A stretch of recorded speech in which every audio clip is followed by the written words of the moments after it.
We appreciate it. You know, I mean, it's interesting. We're talking about corruption here. What do you make of what we're seeing in Philadelphia? If the question is, are the Democrats stealing votes in Philadelphia, my answer is the Pope Catholic?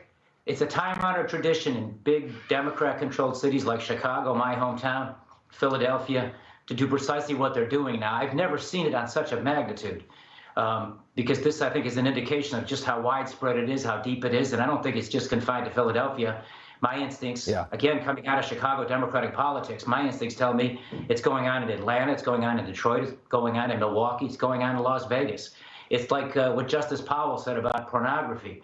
You can't define it, but you know it when you see it. And coming out of the Democratic Chicago political establishment, I know how they operate. They control polling places, they stop votes when their candidate's behind.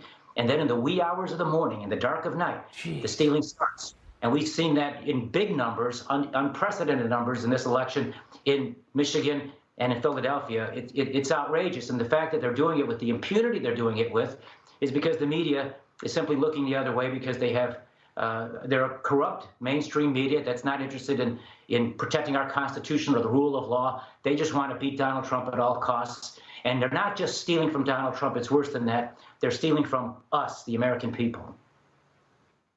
I mean, and not to hit a nerve, but I mean, you went to jail for this kind of stuff.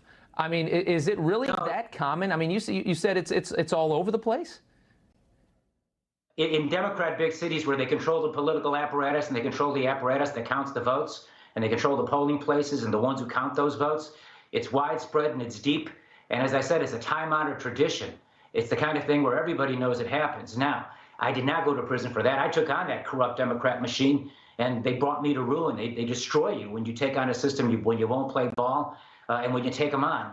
And what they did to me at a local level, at the AAA level to a Democratic governor, I see what they're doing to a Republican president at the major league level. They hijacked a governor. They're now stealing a presidency. And this is incredibly dangerous to our democracy and our freedoms. And the American people should not stand for this. This is a critical moment in our history. And the question is going to be, do you take this lying down and just accept it and allow a corrupt political establishment to dictate to the people who their leaders should be, or do the people rise up and peacefully protest, organize and get active and back the president, because his cause is much larger than him.